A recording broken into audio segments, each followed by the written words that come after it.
Subscribe कीजिए unique engineering tips channel को और बेल आइकन को ज़रूर दबाएं सबसे पहले नोटिफिकेशन पाने के लिए। Hi guys, how are you? It's me Naved here again. So जो पिछली वीडियो थी उसमें हमने डिस्कस किया था brief introduction about municipal solid waste management unit second on site storage के बारे में। तो इस वीडियो में हम डिस्कस करने जा रहे हैं unit number third collection and transfer के बारे में। तो पहला जो टॉपिक है इसमें methods of collection of solid waste. अब जो हमारे पास सॉलिड वेस्ट है उसको हम कितने मेथड से कलेक्ट कर सकते हैं। फर्स्ट मेथड आता है हमारे पास refuse collection system. Refuse collection system में हमारे पास क्या होता है कि जो भी वो वेस्ट हमारे पास रेजिडेंशियल बिल्डिंग से आता है, जैसे हाउस होल्ड्स वगैरह हो गए, उनसे जो हम वेस्ट कलेक्ट करते हैं उसको हम कहते हैं रिफ्यूज़ कलेक्शन सिस्टम। ये सिस्टम जनरली यूज़ किया जाता है to collect the waste from household buildings, specially जो रेजिडेंशियल बिल्डिंग्स वगैरह है उनसे जो वेस्ट जो जनरेट होगा उस वेस्ट को कलेक्ट करने के लिए इस सिस्टम को हम यूज़ करते हैं। इसमें जो हम इक्विपमेंट्स यूज़ करते हैं वेस्ट को कलेक्ट करने के लिए, हमारे पास आ जाता है पैकर आ जाता है, ट्रक आ जाता है, साइड लोडर्स वगैरह एट्सेट्रा। दूसरा आ जाता है हमारे पास दूसरा सिस्टम जो है वेस्ट को कलेक्ट करने के लिए, वो हमारे पास जाता है कलेक्शन कमर्शियल वेस्ट कलेक्शन। तो इस सिस्टम को हम यूज़ करते हैं वेस्ट को कलेक्ट करने के लिए जनरली फ्रॉम कमर्शियल प्लेसेस, जैसे हमारे पास जो भी शॉप्स इंडस्ट्रियल ये शॉप्स वगैरह आ जाती हैं, मार्केट प्लेसेस वगैरह आ जाती है, वहाँ से वेस्ट कलेक्ट करने के लिए हम इस सिस्टम का यूज़ करते हैं। अदर देन डोमेस्टिक हमारे पास जहाँ से भी वेस्ट जनरेट होगा वहाँ पे हम कमर्शियल वेस्ट कलेक्शन सिस्टम को यूज़ करते हैं वेस्ट को कलेक्ट करने के लिए। इसमें जो हम इक्विपमेंट्स का यूज़ करते हैं वो हमारे पास जाता है फ्रंट लोडर हो गया, हॉइस्ट ट्रक हो गया, टिल्ट फ्रेम हो गया वगैरह वगैरह, जहाँ पे जो है वेस्ट जो है ज़्यादा डायनेस्टी में जनरेट होता है, इसलिए हम ये इन वाले इक्विपमेंट्स का यूज़ करते हैं। तीसरा सिस्टम हमारे पास जाता है जो वेस्ट को कलेक्ट करने के लिए, वो हमारे पास है रिसाइकलेबल मटेरियल कलेक्शन। ये नाम से ही पता चल जाता है, इसमें हम क्या करते हैं उस मटेरियल को उस वेस्ट को कलेक्ट करते हैं जिसको हम रिसाइकल कर सकते हैं। Collection of recyclable material separated at the time of source of generation. अब हमने ये पिछले वीडियो में डिस्कस किया था कि जो हमारे पास रिसाइकलेबल वेस्ट है उसको हम जहाँ पे वेस्ट जनरेट होता है वहीं पे हम अलग स्टोरेज बिन्स में कलेक्ट करते हैं, यहाँ उसको हम सेग्रीगेट कर देते हैं ताकि उसको हमें फिर बाकी जो वेस्ट बचे जिसका ट्रीटमेंट वगैरह की जरूरत है उसमें हमें प्रॉब्लम ना आए। फिर हमारे पास जो है रिसाइकलेबल कलेक्शन सिस्टम जो है इसमें फर्दर क्लासिफाइड है चार कैटेगरीज में। तो फर्स्ट आ जाता है इसमें कार्बिसाइड कलेक्शन। कार्बिसाइड कलेक्शन में हम क्या करते हैं जो रिसाइकलेबल वेस्ट कलेक्ट होता है फ्रॉम हाउस होल्ड्स, वही मतलब इस सिस्टम से इस कलेक्शन मेथड से हम क्या करते हैं वेस्ट को कहाँ से कलेक्ट करते हैं, हमारी रेजिडेंशियल बिल्डिंग या हाउस होल्ड बिल्डिंग्स हम कह सकते हैं, जो भी वेस्ट इन एरिया से जनरेट होता है। तो इस सिस्टम से कार्बिसाइड कलेक्शन सिस्टम से वहाँ पे हम वहाँ से जो रिसाइकलेबल वेस्ट है उसको कलेक्ट करने के लिए हम इस सिस्टम का यूज़ करते हैं। अब ड्रॉप ऑफ सेंटर, अब हम ये सारे रिसाइकलेबल मटेरियल कलेक्शन के ये जो है फर्दर मेथड्स हैं। तो ड्रॉप ऑफ सेंटर का मतलब होता है कि इसमें हम क्या करते हैं उसी मटेरियल को रिसाइकल करते हैं, जैसे न्यूज़पेपर्स हो गए, वाइट पेपर्स हो गए, जंक मेल, कार्डबोर्ड वगैरह एटसेट्रा। तो ड्रॉप ऑफ सेंटर जो है एक ऐसा रिसाइकलेबल मेथड ऑफ कलेक्शन है जिसमें क्या करते हैं सिर्फ newspaper, white papers, junk mail, cardboard वगैरह को कलेक्ट करते हैं। तीसरा हमारे पास आ जाता है by bag centres. By bag centre में हम जो भी प्लास्टिक मटेरियल हमारे पास आ जाता है, जैसे बॉटल्स हो गए, प्लास्टिक बैग्स वगैरह हो गए, उनको जो है कलेक्ट करते हैं इस मेथड से। और लास्ट मेथड जो हमारे पास जाता है डिपॉजिट और रिफंड प्रोग्राम्स। इसमें हम क्या करते हैं जो हैजर्डियस मटेरियल है जैसे मोटर ऑयल हो गया, लेड एसिड बैटरीज वगैरह होगी, वेरियस इलेक्ट्रॉनिक थिंग्स वगैरह हैं, उनको हम जो है इस मेथड से कलेक्ट करते हैं। ये चार मेथड थे हमारे पास रिसाइकलेबल मटेरियल कलेक्शन की। तो ये थे हमारे पास methods of collection of solid waste. First हो गया हमारे पास इसमें रिफ्यूज कलेक्शन सिस्टम, दूसरा हो गया कमर्शियल वेस्ट कलेक्शन सिस्टम, और तीसरा हो गया रिसाइकलेबल मटेरियल कलेक्शन। उसके बाद आ जाता है जो इसमें नेक्स्ट टॉपिक है वो है types of vehicle used for collection of solid waste. अब कितनी टाइप्स की व्हीकल जो हम यूज़ करते हैं सॉलिड वेस्ट को कलेक्ट करने के लिए। सबसे पहले हम टाइप ऑफ व्हीकल सिलेक्ट करेंगे उसके लिए कुछ इंपॉर्टेंट फैक्टर्स हैं जो हमें कंसिडर करने होते हैं। It must be appropriate to terrain और एरिया। मतलब जो हम व्हीकल कलेक्ट करेंगे किसी भी एरिया के वेस्ट को कलेक्ट करने के लिए वो उस एरिया के लिए सूटेबल होनी चाहिए। अब depends upon the density of waste area of collection. अब ये हमारी जो सिलेक्शन ऑफ व्हीकल किसी भी एरिया के लिए हम कौन सी व्हीकल सेलेक्ट करें ये डिपेंड करता है कि कितना अमाउंट ऑफ वेस्ट वहाँ से जनरेट होता है, कि कौन सा एरिया, जैसे प्लेन एरिया या हिली एरिया है, उसी हिसाब से हमें व्हीकल सेलेक्ट करनी होती है। उसके बाद हमारे पास जो नेक्स्ट आ जाता है इसमें जो सिलेक्शन ऑफ व्हीकल है वो it also depends on strength, power and capacity of crew members. अब जो क्रू मेंबर्स हम उनको कहते हैं जो वेस्ट को कलेक्ट करते हैं, उनको हम क्रू मेंबर्स कहते हैं। तो जो सिलेक्शन ऑफ व्हीकल जो है वो उस पर भी डिपेंड करती है। अगर हमारे पास क्रू मेंबर्स जो होंगे मतलब वो स्ट्रांग होंगे, वो आराम से उसको उन कंटेनर्स को कैरी कर सकते हैं, तो फिर हम स्टेशनरी कंटेनर्स भी यूज़ कर सकते हैं। अदरवाइज हमें हॉल्ड कंटेनर्स यूज़ कर सकते हैं, क्योंकि हॉल्ड कंटेनर्स जो है उनको हम ट्रांसपोर्ट कर सकते हैं from one place to another place जिनमें उनमें टायर्स की वजह जो उनके व्हील्स लगे होते हैं। उसके बाद आता है हमारे पास अब मोस्ट कॉमनली यूज्ड व्हीकल जो यूज़ की जाती है इसके लिए मतलब ये वेस्ट को कलेक्ट करने के लिए। तो फर्स्ट हमारे पास जाती है small scale collection and muscle powered vehicles. Small scale collection और मसल पावर्ड व्हीकल्स इनको हम जनरली यूज़ करते हैं हिली एरियाज़ में। स्मॉल इसमें जो व्हीकल्स इस कैटेगरी में बिलोंग करती हैं वो स्मॉल रिक्शाज हो जाती हैं, कार्ट्स हो जाते हैं, वैगन्स हो जाते हैं, पुल्ड इस और इनको जो है या तो जो क्रू मेंबर्स है वही पुल करता है या एनिमल्स के जरिए हम इनको पुल कराते हैं from one to carry from one place to another place को एक जगह से दूसरी जगह ले जाने के लिए, या तो एनिमल्स के जरिए हम जो क्रू मेंबर्स है वो उसको पुल करके ले जाते हैं। इसमें क्या होगी हमारे पास क्या होता है less expensive and easier to build and maintain. इसमें जो कास्ट ऑफ कंस्ट्रक्शन इनकी होती है वो लेस होती है एज कम्पेयर टू अगर हम देखेंगे जो बाकी व्हीकल्स होती हैं।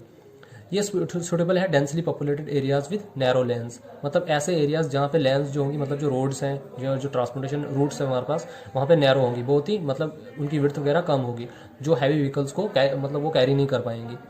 तो उन एरियाज़ में हम जो है इन व्हीकल्स का यूज़ करते हैं। इसका ड्रॉबैक्स यही है कि इनका ट्रैवल रेंज जो होता है वो लिमिटेड होता है और वेदर एक्सपोजर की वजह से हमारे पास जो ह्यूमन हेल्थ और एनिमल्स लाइफ पे इफेक्ट हो सकता है। कैसे कि जैसे अगर हमारे पास जो वेस्ट होगा वो कलेक्ट होगा किसी भी स्टोरेज बिन्स में, तो उसका top surface expose to air की वजह से जो वो रेन वाटर के कॉन्टैक्ट में आ जाएगा। रेन वाटर के कॉन्टैक्ट में आने की वजह से वेस्ट में जो हमारे पास प्रॉब्लम आ जाएगी, उसमें पानी की एडिशन की वजह से वो डिके होना स्टार्ट हो जाएगा, तो वो ह्यूमन हेल्थ को अफेक्ट कर सकता है। तो ये था पहला मोस्ट।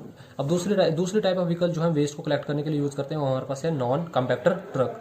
नॉन कम्पैक्टर ट्रक जो है जनरली स्मॉल सिटीज़ के लिए यूज़ किए जाते हैं जहाँ वेस्ट जो होगा डेंस होगा और इसकी लिटिल कम्पैक्शन होगी, मतलब जहाँ से वेस्ट होगा उसको हम कम्पैक्ट नहीं कर सकते हैं, इसलिए उनको कहते हैं नॉन कम्पैक्टर ट्रक्स, क्योंकि उसमें जो वेस्ट होगा वो डेंस होगा और उसको कम्पैक्ट नहीं कर पाएंगे। फिर उसके बाद आ जाता है इसको हम need dumping to easily discharge the waste. अब हमारे पास क्या है जो इसमें क्या होता है कि इन टाइप के ट्रक्स में जो हमारे पास डंपिंग जो है डंपिंग साइट ज़रूरी होती है ताकि हम वेस्ट को इजीली डिस्चार्ज करने के लिए। फिर उसके बाद जो है have cover to prevent from rain water. इनमें जो होता है कि टॉप कवर प्रोवाइड किया जाता है ताकि ये रेन वाटर के कॉन्टैक्ट में वेस्ट ना आए। उसके बाद जो है इनकी कैपेसिटी जो होती है नॉन कम्पैक्टर ट्रक्स की वो 10 से 12 मीटर क्यूब होती है। इनकी जो कैपेसिटी होती है इतना क्यूबिक मीटर तक ये आराम से वेस्ट को कैरी कर सकते हैं और ये सूटेबल होते हैं जब हमारे पास अप टू 15 किलोमीटर तक हमारे पास ये डिस्टेंस को कैरी कर सकते हैं, वेस्ट को कैरी कर सकते हैं। जहाँ से हमारा वेस्ट जनरेट हो रहा है ऑन साइट से लेकर जो डिस्पोजल साइट है, अगर उसके बीच का डिस्टेंस 15 किलोमीटर है तब उसके लिए ये सूटेबल है। अगर डिस्टेंस हमारे पास एक्सीड हो जाएगा फिर हमें नॉन कम्पैक्टर ट्रक्स वहाँ पे सूटेबल नहीं है उसके लिए, फिर हमें जो है हैवी जो है इक्विपमेंट्स वहाँ पे यूज़ करने पड़ते हैं। उसके बाद है इनको हम तभी यूज़ करते हैं जब लेबर कास्ट हाई होगी। लेबर कास्ट हाई का मतलब होता है कि जो लेबर हम यूज़ करेंगे उस वेस्ट को कैरी करने के लिए from transport generation side to disposal side तक, अगर हमारे पास लेबर कास्ट हाई पड़ रही है तब जाके हम नॉन कम्पैक्टर ट्रक्स का यूज़ करते हैं। उसके बाद जो है कम्पैक्टर ट्रक। अब कम्पैक्टर ट्रक्स का कहाँ पे हम यूज़ करते हैं, इनको हम वहीं यूज़ करते हैं जो डेंसली पॉपुलेटेड सिटीज़ है, जैसे स्मॉल स्केल हो गया हिली एरियाज़ के लिए, नॉन कम्पैक्टर हो गया स्मॉल सिटीज़ के लिए। अब ऑब्वियसली कम्पैक्टर ट्रक का हम वहाँ पे यूज़ करते हैं जो डेंसली पॉपुलेटेड सिटीज़ होंगी। इनकी कैपेसिटी जो होती है 12 से लेकर 15 मीटर क्यूब तक होती है। Success of waste management depends on segregation at the source. अब अगर हमने वेस्ट को प्रॉपरली मैनेज करना है, प्रॉपरली डिस्पोज करना है, प्रॉपरली ट्रीट करना है, वो डिपेंड करता है segregation of waste at source. Segregation का मतलब होता है अलग अलग वेस्ट को हमें क्या करना है, उसको स्टोर करना है। जैसे सॉलिड को अलग स्टोर करो, लिपिड को अलग स्टोर करो, ये हमें ऑन साइट पे ही करना पड़ता है। अगर उसके बाद अगर नहीं तो ये लॉट्स ऑफ प्रॉब्लम काज कर सकता है हमारे लिए। उसके बाद जो है हमारे पास इसको हम लार्ज सिटीज़ के लिए यूज़ करते हैं, जहाँ पे जो बड़ी बड़ी सिटीज़ हैं वहाँ पे इन ट्रक्स का यूज़ करते हैं वेस्ट को कैरी करने के लिए। इनमें क्या होता है कि having different sections for different waste. इसमें क्या होता है कि जो ये ट्रक्स होते हैं इनमें डिफरेंट सेक्शंस बने हुए होते हैं, सॉलिड वेस्ट अलग कैरी करने के लिए, लिक्विड वेस्ट अलग कैरी करने के लिए और बाकी जो वेस्ट है उसको अलग कैरी करने के लिए। उसके बाद जो है हेल्थ रिस्क जो है इसमें मिनिमाइज हो जाते हैं। तो ये थे हमारे पास कुछ टाइप्स ऑफ व्हीकल जो है वो वेस्ट को कैरी करने के लिए यूज़ करते हैं। अब नेक्स्ट हमारे पास इसमें आ जाता है हमारे पास man power requirement in collection of waste. अब कितनी मैन पावर रिक्वायरमेंट है वेस्ट को कलेक्ट करने के लिए। अब देखो ज़्यादातर जो मैन पावर का यूज़ किया जाता है वो रूरल एरियाज़ में यूज़ किया जाता है, क्योंकि रूरल एरियाज़ में सारा जो वेस्ट जो है वो कलेक्ट करते हैं वो मैन पावर ही करती है, उसी को ट्रांसपोर्ट करती है from generation side to disposal side तक, ये सारा मैन पावर का काम होता है। स्मॉल सिटीज़ में मैन पावर का सिर्फ क्या काम होता है कि जो छोटे छोटे ट्रक्स वगैरह हैं, जैसे रिक्शाज वगैरह था, कार्ट्स वगैरह था, उनको कैरी करना from one place to other place, उसको सिर्फ वो पुल करने के लिए वहाँ पे मैन पावर की हमें रिक्वायरमेंट पड़ती है। और लार्ज सिटीज़ में अगर हम देखेंगे, लार्ज सिटीज़ में मैन पावर हमारे पास काफ़ी कम यूज़ होती है। सिर्फ वेस्ट को कलेक्ट करना, उनको स्टोरेज बिन्स में कलेक्ट करवाना, बस इतना ही मैन पावर का यहाँ पे काम होता है। बाकी जो उनको ट्रांसपोर्ट करने के लिए, वेस्ट को ट्रांसपोर्ट करने के लिए हम ट्रक्स वगैरह का यूज़ करते हैं, उसको डिस्पोजल साइट तक ले जाने के लिए। उसके बाद जाता है कलेक्शन रूट्स। अब कलेक्शन रूट्स हम इनको कहते हैं, कलेक्शन रूट्स हम उनको कहते हैं जो रूट हम यूज़ करते हैं वेस्ट को कैरी करना from generation side to disposal side तक।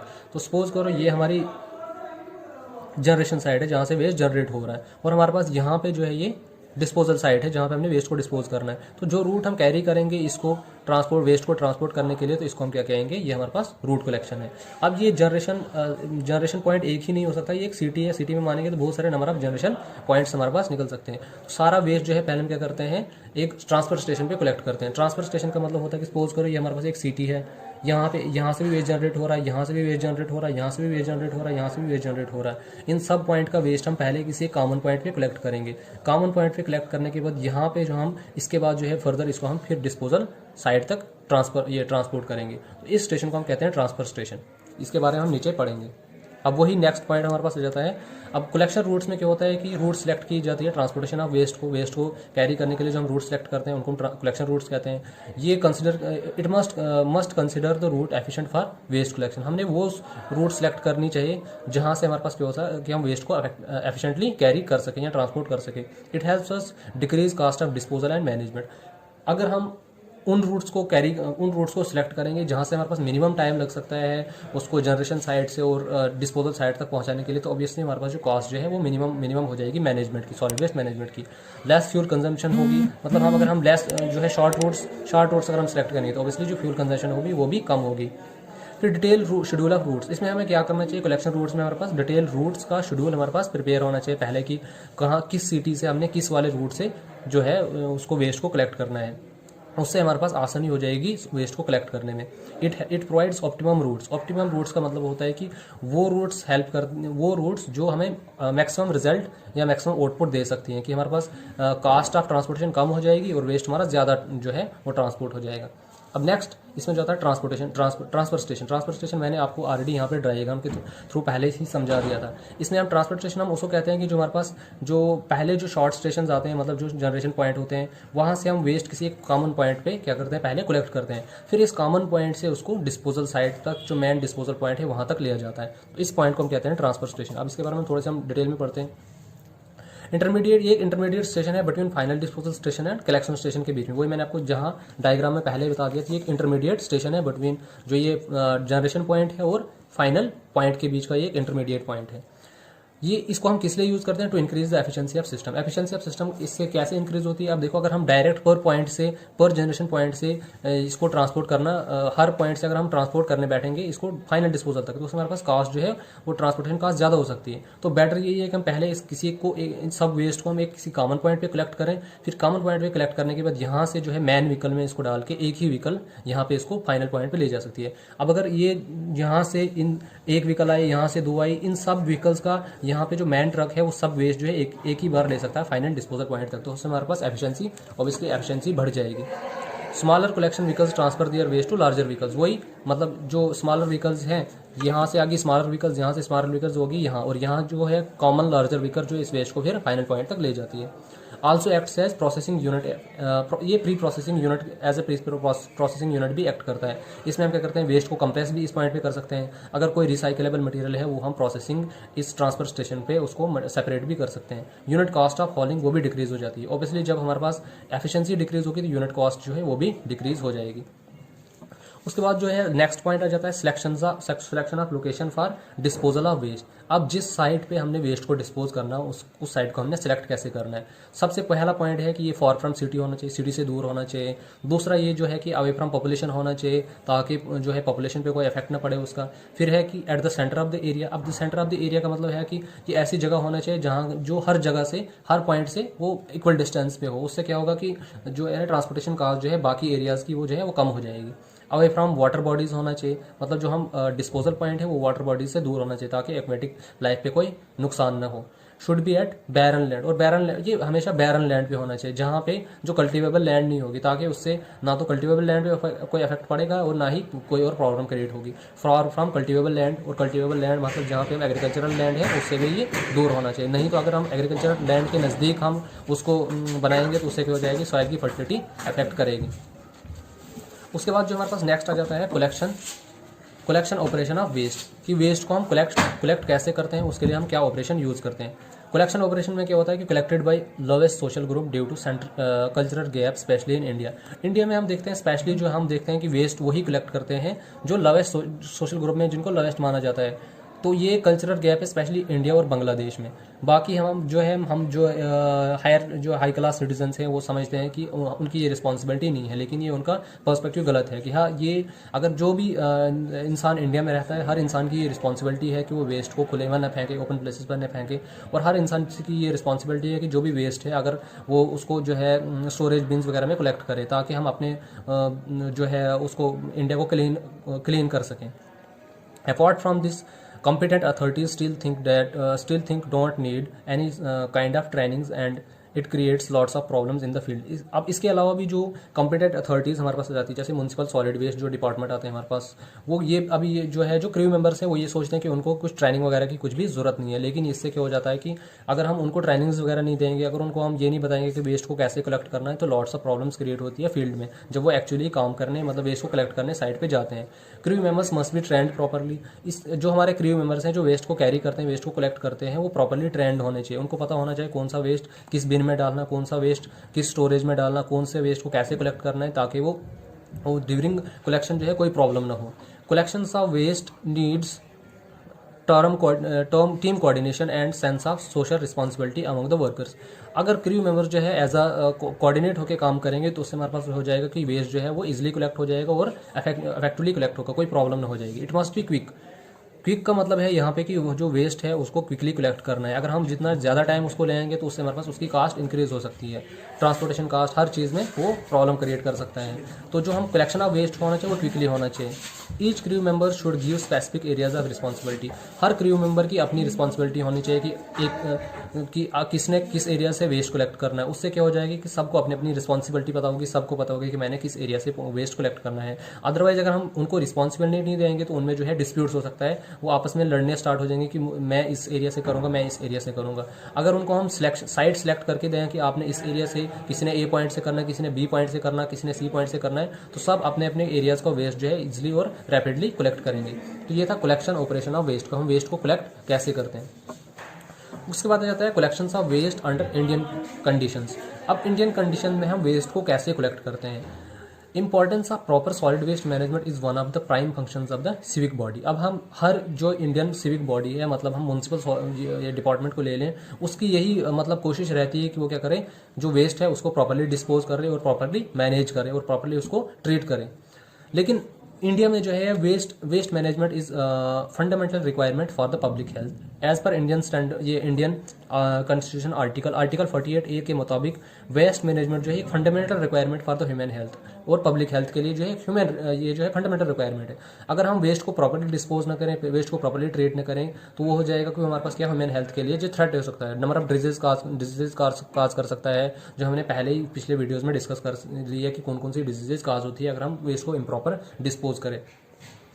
उसके बाद अगर हम कुछ एग्जांपल्स लें, इंडियन में जो सिटीज़ हैं कितना वेस्ट जो है पर डे जनरेट होता है और कितना वेस्ट जो है पर डे मैनेज होता है प्रॉपरली। मुंबई की अगर हम बात करें, टोटल गार्बेज यहाँ पे 5800 जनरेट होता है, 5800 टन्स पर डे जनरेट होता है, और उसमें से सिर्फ जो है 5000 टन्स जनरेट ये से क्लियर हो पाता है, मतलब जो प्रॉपरली मैनेज हो पाता है। तो जो रिमेनिंग 800 बचता है वो ऐसे ही अनकलेक्टेड रहता है, और वही रिमेनिंग 800 जो है वो प्रॉब्लम्स काज करता है, जैसे एनवायरमेंटल प्रॉब्लम काज करता है, सॉइल को कंटिमिनेट करता है, एयर को कंटिमिनेट करता है, वाटर को कंटिमिनेट करता है।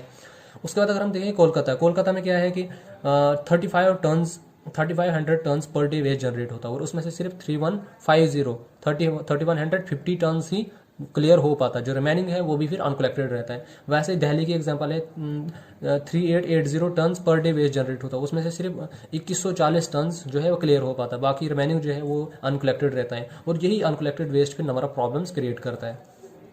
उसके बाद हम देखेंगे functions of collection and transportation of urban solid waste. इसमें जो है हम क्या करते, तीन मेन फंक्शंस है collection and transportation of urban solid waste. इसमें जो होता है सबसे पहले हमने क्या करना है, वेस्ट को स्वीप करना है। स्वीप का मतलब होता है इसको कलेक्ट करना है किसी कॉमन पॉइंट पे। Collection of waste from bins, ये जो बीन्स वगैरह हैं, जो स्टोरेज बीन्स होते हैं, उनसे वेस्ट को कलेक्ट करना है। फिर आता है transportation of waste up to transfer station. मैंने आपको पहले ही बोल दिया, जो वेस्ट जनरेशन पॉइंट है उनको हम पहले किसी कॉमन पॉइंट के लिए कलेक्ट करते हैं, जिनको हम ट्रांसफर स्टेशन कहते हैं। और ट्रांसफर स्टेशन के बाद उसको हम फिर फाइनल डिस्पोजल साइट पे ले जाते हैं।